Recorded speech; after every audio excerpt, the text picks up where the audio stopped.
Il y a des formules comme ça qui sont intelligentes et amusantes. Le remède est-il pire que le mal? Le mieux est-il pire que le bien?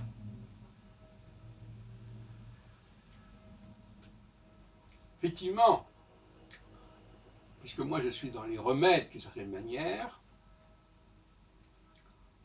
on peut se poser la question de savoir jusqu'à quel point il faut utiliser ces remèdes. Est-ce que les effets ne seront pas encore pires que ce qu'on veut éviter? C'est ce que j'appelle le dilemme du chercheur. Est-ce que lorsqu'il a observé qu'il y a un problème, et qu'il a signalé qu'il y avait ce problème, et qu'il a même proposé des solutions, est-ce que c'est une bonne chose que ce soit divulgué et que ce soit appliqué? Voilà à quoi on se heurte en fin de compte. Le remède est-il pire que le mal? Le mieux n'est-il pas l'ennemi du bien? Alors, nous sommes dans cette mouvance de réflexion actuellement.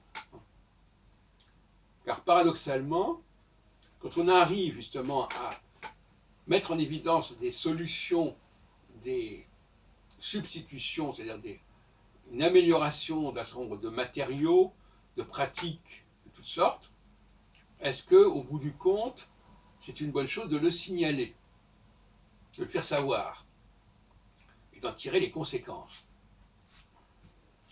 Par exemple, tout à l'heure je parlais d'une réforme de la langue, des langues, pour qu'elle soit mieux construite, mieux organisée, mieux structurée,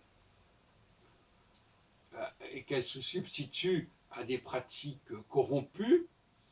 Certains diront, mais vous n'allez pas demander aux gens de changer leur façon de parler, vous allez les perturber. Et effectivement,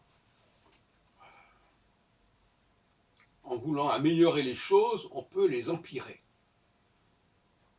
Un des cas qui me vient à l'esprit, c'est le sionisme, par exemple. Le sionisme qui constate un dysfonctionnement dans la façon dont les juifs vivent dans le monde, qui propose une solution. D'ailleurs, il appelle ça, Herzl appelle ça l'État juif, essai pour une solution moderne de la question juive. Ça dépend des traductions. Et on s'aperçoit que finalement, peut-être que le remède est pire que le mal, et que en mettant l'accent sur une patrie plus ou moins mythique, dans un temps et dans un espace lointain, ça va arranger la condition juive dans le monde. Tout indique que ça n'a pas été le cas. Non seulement au Moyen-Orient, mais même en Europe et notamment en Allemagne, pour des raisons que tout le monde connaît.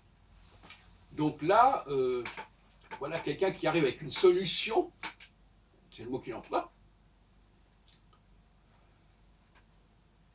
Lösung, der Judenfrage. Bon. Et cette solution, est-ce qu'elle n'est pas pire que le mal? Mais est-ce que, de ce fait, il faut renoncer à intervenir et à corriger les choses? Voilà une question qui se pose aux chercheurs, dans ce rapport avec le politique d'ailleurs. C'est à quel point le politique doit-il prolonger le travail du chercheur en le faisant passer dans une praxis? Voilà, c'est un vaste débat.